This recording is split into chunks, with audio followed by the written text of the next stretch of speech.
আজি গছবোৰক গা ধুৱালো যোৱা দুদিন ধৰি গুৱাহাটীত এনেকুৱা গুৱাহাটী বুলিয়ে নহয় গোটেই অসমতে গৰম চাগে কিন্তু গুৱাহাটীত বৰষুণ নাই কালি আৰু আজি প্ৰচণ্ড গৰম মই ভাবিলো আজি দেওবাৰটো বেলেগ কাম বাদ দি গোটেই গছবিলাকক মই ছাৱাৰৰ তলত লৈ গ'লো লৈ পেলাই ছাৱাৰ খুলি দিছোঁ আৰু লগতে পাতবোৰ ঘঁহি ঘঁহি ধুলো কিয়নো মানে আমাৰ এপাৰ্টমেণ্টত বাহিৰলৈ লৈ যোৱাৰ প্ৰব্লেম হয় এই বেলকনিতে থাকে কিন্তু বৰষুণ নপৰে আৰু এই গছডাল মোৰ ভণ্টি আৰাধনাই মোক দিছিলে মোৰ জন্মদিনৰ উপহাৰ আজি পা 2 বছৰৰ আগতে কিন্তু গ্ৰোথটো ইমান বেছি ভাল হৈছে মৰমত দিছে আৰু মৰমত ৰাখিছোঁ মোৰ সমানে চাওকচোন মোতকেহে ওখ হ'ব নেকি বেছি সেইকাৰণে গছডালক খুব আলফুলকৈ ৰাখোঁ মই ফ্ৰণ্টৰ ৰুমটোতে থওঁ কিন্তু মাজে সময়ে ধুই থাকোঁ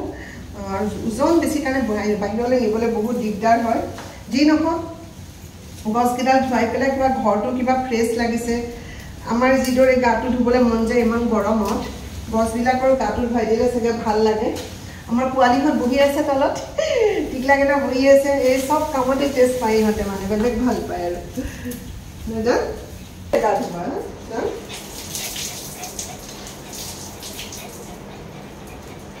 কিমান গৰম কৰিছে দেখিছা পানী ঢালি দিম তোমালোকৰ গাত দিম মই এয়া গা ধোৱা গছৰ গা ধুই গ'লে তোমালোকে গা ধুবা হা হ'ব মই ছাৱাৰ কৰি দিম একদম ওপৰত ছাৱাৰ খুলি দিম চাওঁ তুমি গোটেই গাত পানী কিন্তু যে যাম চাওঁ আঁতৰি দিয়া গছে কিমান শান্তি পাইছে ন আজি কিমান গৰম হয়নে যাম আমাৰ আৰু কি কৰিবা আমাৰ জেগাই নাই বাথৰুমতে ধুব লাগে আৰু গছ গছনি হৈ গ'ল চাওঁ মই নিমকি ক'ব পানী ঢালি দিম কিন্তু তোমালোকৰ গাত মই দিয়া গছবিলাকক গা ধুৱাই হৈ গ'ল এতিয়া আমাক কোনে গা ধুব মিষ্টি নিমকি কেণ্ডি ক'ব কোনে গা ধুব হৈ গ'ল ব'লা বাই বাই দেখিছানে মোৰ গোটেই গাত পানী চলো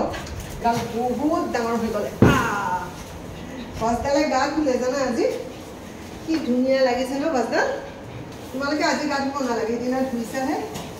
আইঅ' ৰ'বাৰ বাদে এক মিনিট গছবিলাক পাতত ফুটাই আছে কেইটামান কাটি দিওঁ তাৰপিছত এডাল নিমকি ফুটাটো ক'ত পালা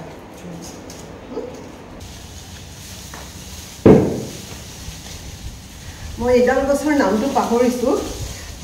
পাহৰি গৈছিলোঁ কি আছিলে মানে পাতটো যদিও হালধি মানে সেউজীয়া হয়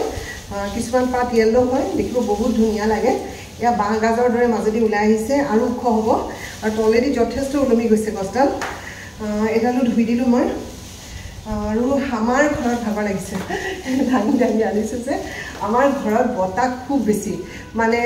যদিও এপাৰ্টমেণ্টৰ মই 2nd ফ্ল'ৰত থাকোঁ মোৰ এটা ছাইডত আছে এডাল কদম গছ আৰু পিছফালৰ যিটো ৰাস্তা গৈছে সেইফালৰ প্ৰত্যেকৰ ঘৰত ডাঙৰ ডাঙৰ গছ আছে বিশেষকৈ নিম গছ আছে আম গছ আছে নিমৰ বতাহৰ কাৰণে আমাৰ ঘৰটোৰ মানে মই একদম শ্লাইডিং পুৰা খুলি থৈ দিওঁ এটা ৰুমত ফেন নলগালেও হৈ যায় মোৰ কাম এতিয়াও বহুত বাকী কিয়নো বাকীখিনি তাত ধুই থোৱা আছে যদিও চাফা কৰিব লাগিব আজি দেওবাৰৰ দিনটো আপোনালোকৰ ৰেষ্ট লোৱাৰ দিন ফুৰাৰ